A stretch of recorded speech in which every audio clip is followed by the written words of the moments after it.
오늘 하나님의 말씀은 다니엘서 3장 24절에서 29절 말씀입니다.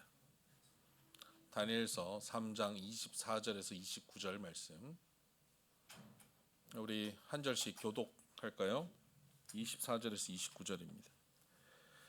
그때 느부갓네살 왕이 놀라 급히 일어나서 모사들에게 물어 이르되 우리가 결박하여 불 가운데 던진 자는 세 사람이 아니었느냐 하니 그들이 왕에게 대답하여 이르되 왕이여 올소이다 하더라. 25절 시작. 왕이 또 말하여 이르되 내가 보니 결박되지 아니한 네 사람이 불 가운데로 다니는데 상하지도 아니하였고 그 넷째의 모양은 신들의 아들과 같도다 하고 느부갓네살이 맹렬히 타는 풀무불 아기 가까이 가서 불러 이르되 지극히 높으신 하나님의 종 사드락 메삭 아벳느고야 나와서 이리로 오라 하매 사드락과 메삭과 아벳느고가 불 가운데서 나온지라. 총독과 지사와 행정관과 왕의 모사들이 모여 이 사람들을 본즉 불이 능히 그들의 몸을 해하지 못하였고 머리털도 그을리지 아니하였고 겉옷빛도 변하지 아니하였고 불탄 냄새도 없었더라. 느부갓네살이 말하여 이르되 사드락과 메삭과 아벳느고의 하나님을 찬송할지로다. 그가 그의 천사를 보내사 자기를 의뢰하고 그들의 몸을 바쳐 왕의 명령을 거역하고 그 하나님 밖에는 다른 신들을 섬기지 아니하며 그에게 절하지 아니한 종들을 구원하셨도다. 그러므로 이제 내리노니 각 백성과 각 나라와 각 언어를 말하는 자가 모두 사드락과 메삭과 아벳느고의 하나님께 경솔히 말하거든 그 몸을 쪼개고 그 집을 그럼토로 삼을지니 이는 이같이 사람을 구원할 다른 신이 없음이니라 하더라. 아멘. 이제 조훈기 목사님 나오셔서 그리스도의 증인이라는 제목으로 함께 말씀을 나누시겠습니다.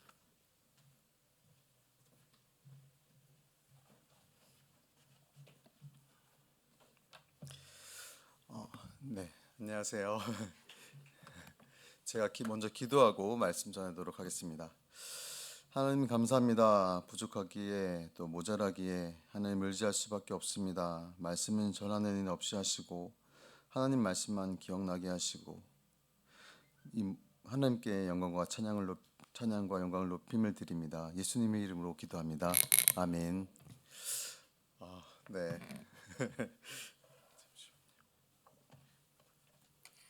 네, 오늘 말씀의 제목은 그리스도의 증인이라는 제목으로 말씀 전하고자 합니다.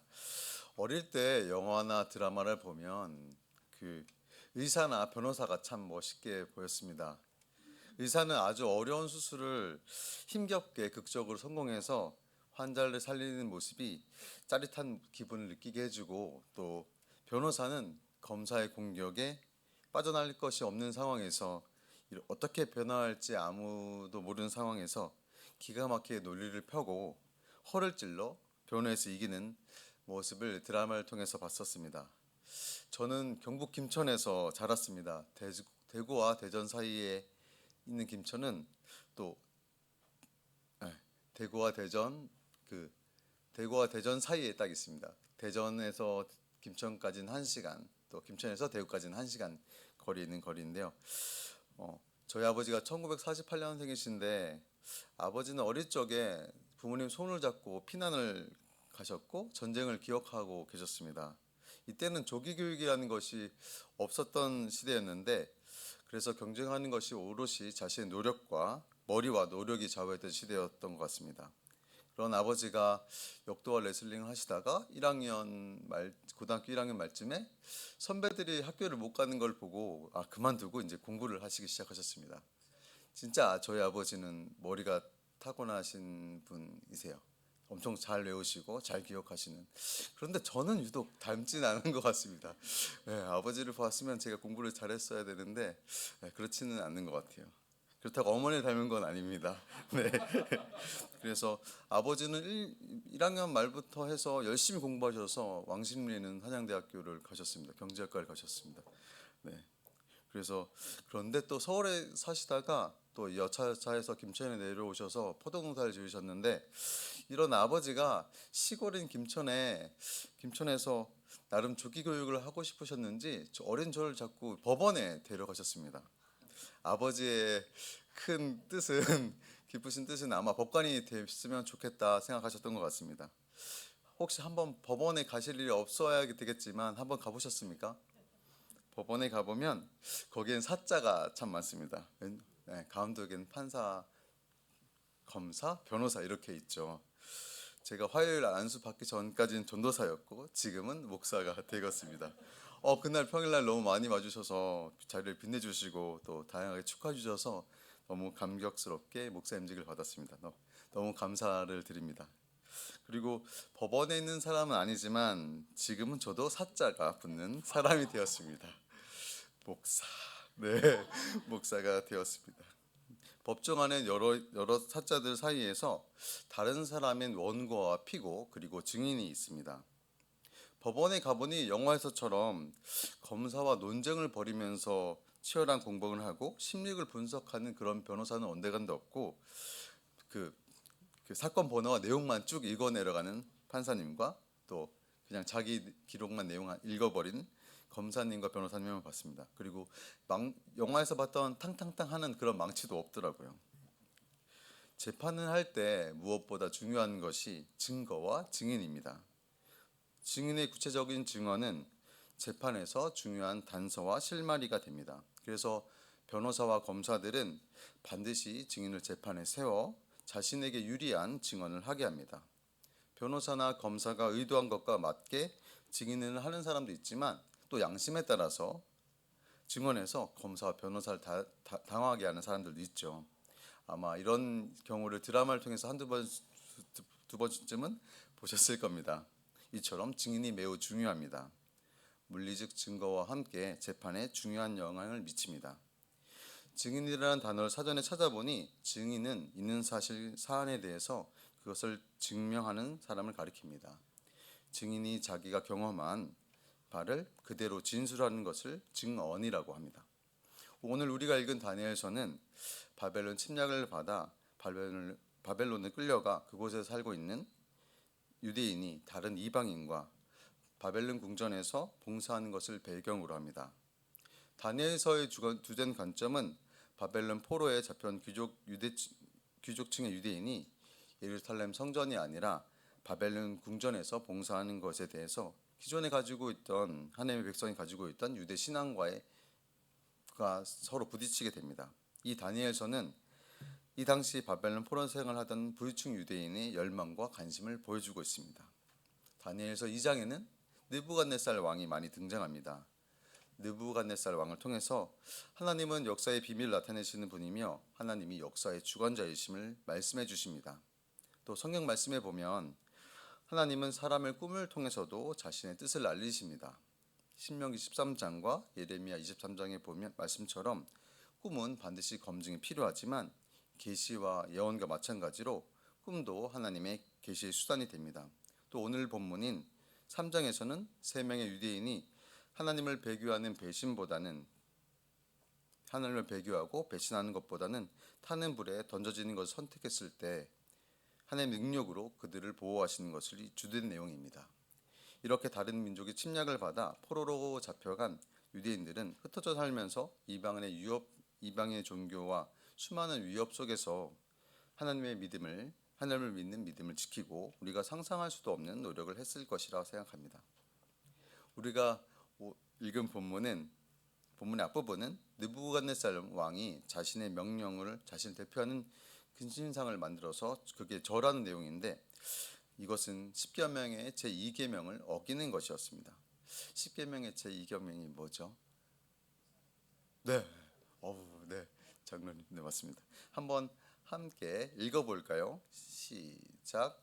너를 위하여 새긴 우상을 만들지 말고 또 위로 하늘에 있는 것이나 아래로 땅에 있는 것이나 땅 아래 물속에 있는 것에 어떤 형상도 만들지 말며 그것들에게 절하지 말며 그것들을 섬기지 말라. 아멘. 하나님의 제2계명은 신실한 세 친구 사드락과 메삭과 아벳느고가 목숨을 건 결단을 하게 만들었습니다. 왕이 통치하는 시대에는 왕의 명령이 법이고 왕이 재판장이었습니다.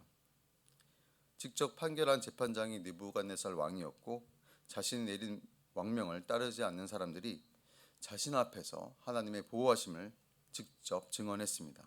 그 세 사람은 참 담대했습니다. 왕의 명령을 거부한 사드락과 메삭과 아벳느고 결단과 믿음의 담대한 증거는 빛이 났습니다. 왕은 막 화가 났습니다. 자신의 마음을 거부하자 화가 난 느부갓네살은 그 세 명을 풀무불에 넣었습니다.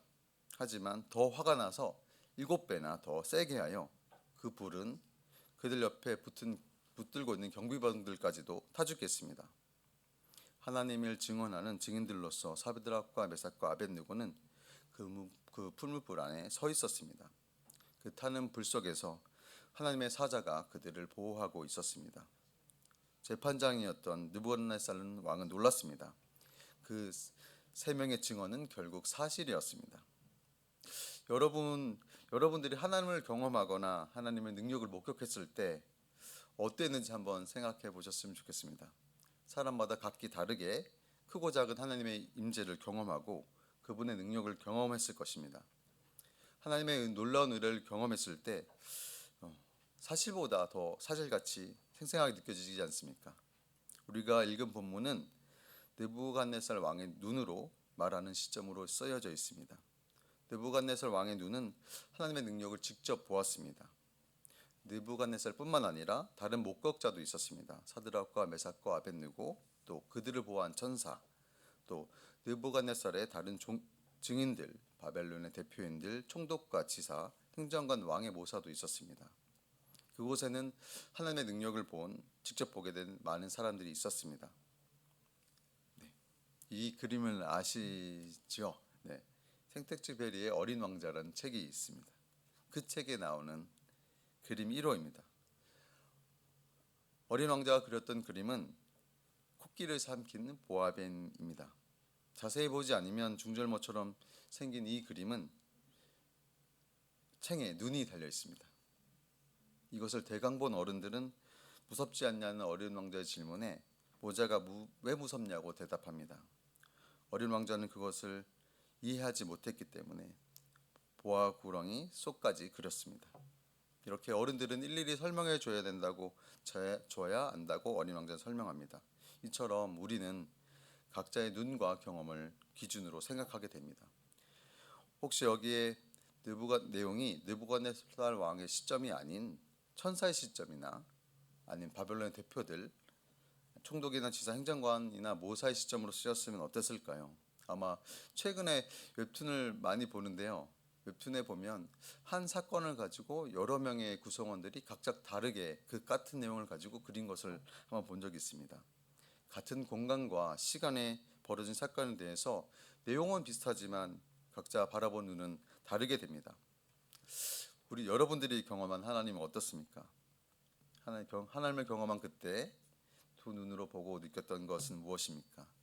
모두가 같을 수는 없지만 하나님을 경험하고 보았던 그리스도의 삶이 모두가 다들 완전히 다른가요?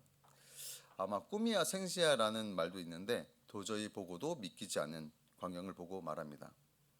오늘 본문의 느부갓네살 왕은 풀무불 속에서 걸어 나온 세 사람을 보고 어땠을까요?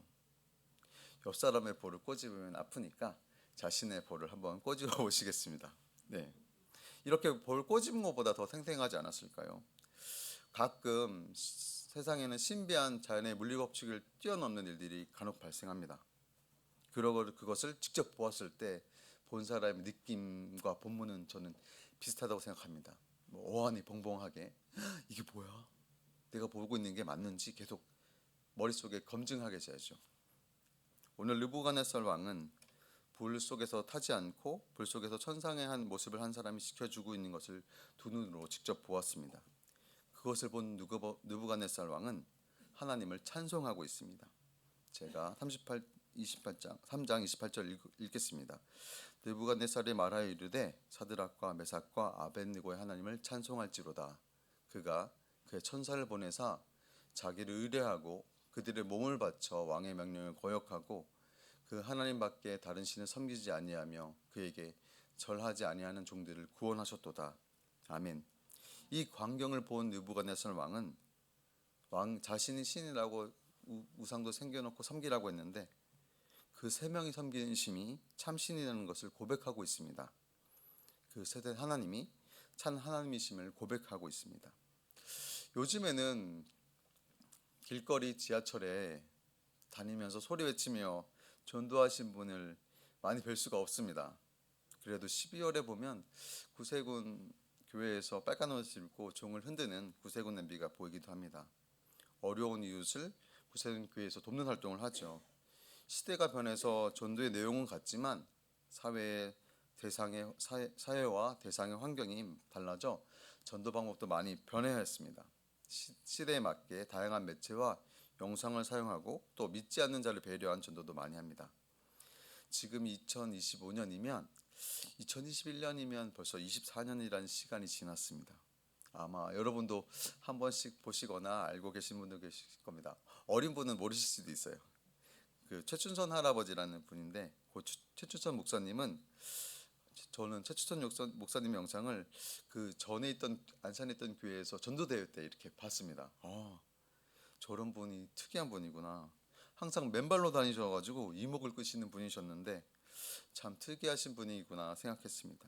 근데 그런 외모와는 달리 일본에서 유학하고 언어에 능통한 수재셨고 김포공항 일대 수십만 평을 무상으로 나눠주며 전 재산을 고아원과 양로원 학교에 투자하고 맨발로 다니면서 예수천당, 날마다 천당, 영생왕사 이런 모습을 외치시는 것을 보았습니다. 영상으로 보았습니다. 그분은 성 프란시스가 얘기한 것처럼 그리스도의 남은 고난을 내 육체에 채우자라고 말씀하시면서 그때부터 맨발 전도를 시작하셨다고 합니다.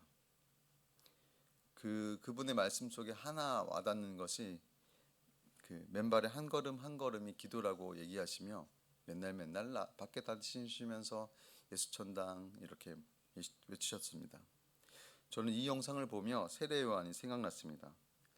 성지자 합사를 갔을 때 요르단의 황량한 광야가 생각났습니다. 그리고 마태복음 3장 3절에서 4절을 보면 회개하라 천국이 가까이 왔느니라 하였으니 이 요한은 낙타 털옷을 입고 허리에 가죽띠를 띠고 음식은 메뚜기와 석청이었더라. 아멘. 우리는 한번 생각해야 됩니다. 제가 즐겁게 설교하지 않고 무겁게 설교하게 됐는데 중요한 것이어서 첫 설교를 이 그리스도의 증인이라는 제목으로 잡았습니다. 우리는 얼마나 그리스도를 외치고 있습니까? 맨발이 아닌 광야가 아닌 따뜻한 편안한 곳에 서 있지 않습니까? 8년 전 안산에서 아동부와 우즈벡 친구들을 섬기며 사역할 때 학생들과 금요일과 토요일에 전도를 나갔습니다. 금요일에는 학교 앞에 전도하고 또 토요일엔 놀이터에 가서 축구하면서 전도했습니다. 그때 놀이터 온 친구들에게 축구하고 간식을 주면서 사역리를 전하고 또 여러 전도지로 예수님을 전하며 전도할수록 제 자신에 대해서 되묻게 되는 것이 있었습니다. 나는 내가 만난 하나님을, 내가 경험한 하나님을 얼마나 다른 사람에게 알리고 있는가라는 물음이었습니다. 우리는 모두 하나님을 경험한 사람들입니다. 각자의 경험은 다르지만 예수 그리스도를 내 삶의 주인을 고백하고 그분의 뜻에 따라 살도록 노력하는 우리들입니다. 하나님을 경험하고 돌이킨 사람들은 저마다의 자신의 고백이 있습니다. 그리고 여러분도 각자의 고백이 있죠. 그리고 그와 더불어 달라진 삶도 있습니다. 예수 그리스도를 경험한 사람들은 예수 그리스도를 따르는 삶을 살도록 삶의 방향을 바꾸며 삶의 목표가 자연스럽게 달라지게 됩니다. 성경에서도 부활하신 예수님을 믿지 못하자 예수님께서 직접 손에 뚫린 못자국에 손을 넣어 보아라라고 도마에게 말씀하셨습니다. 예수님의 손에 난 못자국을 만졌던 도마는 그 이후의 삶이 끝까지 복음을 전하고 교회를 세우는 삶이 되었습니다. 또 다메섹 도상에서 예수를 만난 바울의 고백과 그 이후의 삶도 그렇습니다. 오늘 우리가 읽은 본문에도 느부갓네살 왕의 고백과 그에 더불어 행동이 있습니다. 같이 한번 읽어볼까요? 시작. 그러므로 네가 이제 조서를 내리노니 각 백성과 각 나라와 각 언어를 말하는 자가 모두 사드락과 메삭과 아벳느고의 하나님께 경솔히 말하거든 그 몸을 쪼개고 그 집을 거름터로 삼을지니 이는 이같이 사람을 구원할 다른 신이 없음이니라 하더라. 아멘. 내용은 참 무섭지만 이것을 누가 얘기했는지 생각해 보시면 느부갓네살 왕이 얘기한 겁니다. 느부갓네살 왕이 자신을 계속 왕이라 신이라고 얘기했던 느부갓네살 왕이 사드락과 메삭과 아벤느고의 하나님이 참 하나님을 고백하는 내용입니다. 하나님을 믿지 않았던 이방 왕도 하나님을 경험한 후에 이러한 변화가 있었습니다. 하나님을 경험한 우리들의 모습은 어떻습니까? 요즘 다들 바쁘고 힘들고 어렵다고 말합니다. 저도 사실 종종 그렇게 말합니다. 어떨 땐 우리가 무엇을 하는지도 모른 채 지나가는 시간도 적지 않습니다. 그러면 하나님을 경험했던 때를 기억해 보십시오. 내 인생에서 가장 크게 나에게 다가오셨던 그분을 기억해 꺼내 보십시오. 지금 나의 모습은 어떻습니까? 지금 내 모습이 그분의 뜻에 맞는 모습입니까? 저는 모태신앙이었고 국민학교 때, 제가 국민학교 졸업했거든요. 국민학교 때 처음 방언을 5학년 때 받았습니다. 저도 나름 신앙이 있는 사람이었고 그렇게 열심히 살았는데 하나님은 겉보기에는 좋아 보였지만 속은 없다고 여기셨나 봅니다. 그래서 그리스도인으로 살지 않고 종교인으로 지금 돌아보면 살았던 저였습니다. 하나님은 제 허리신경을 누르시고 하반신을 못쓰게 하셔서 못 걷게 하시고 삶의 주인이 누구인지 깨닫게 하셨습니다. 앉은 채로 2년을 살면서 제게는 이전에는 대수롭지 않았던 방문의 문턱이 넘지 못할 정도로 높아져 있었습니다. 도움이 없으면 화장실을 못 갔었고 줄을 매달아 당기며 이동하거나 벽을 짚어서 움직였습니다. 그때 저는 걷기만 하면 무엇이든지 못하겠냐고 하며 고백하며 미래를 계획할 수 없이 그저 기도만 드리면서 살았습니다. 그런데 제게 이제 다시 걷게 하는 기회를 주셨습니다. 그리고 신학교에 갔습니다. 그런데 그 이후에도 제 삶은 확 펼쳐지지 않고 순조롭고 평탄해야 되는데 하나님이 부르셨으면 분명히 순조롭고 평탄해야 되는데 오히려 제가 더 감당하기 어려운 일들과 비상식적인 경험들을 계속 있었습니다. 그래서 말 못할 일들이 참 많았습니다. 그런데 저는 지금 걷고 있습니다. 두 다리를 펴서 마음대로 다닐 수 있고 전도할 수 있습니다. 우리 여러분이 하나님 만난 하나님은 어땠고 지금의 삶은 어떻습니까? 우리는 그리스도인을 만났습니다. 우리가 만난 그리스도를 증언하며 이야기하며 살아야 하지 않겠습니까? 그리스도의 증인으로 나를 만나주신 하나님을 외쳐야 하지 않겠습니까?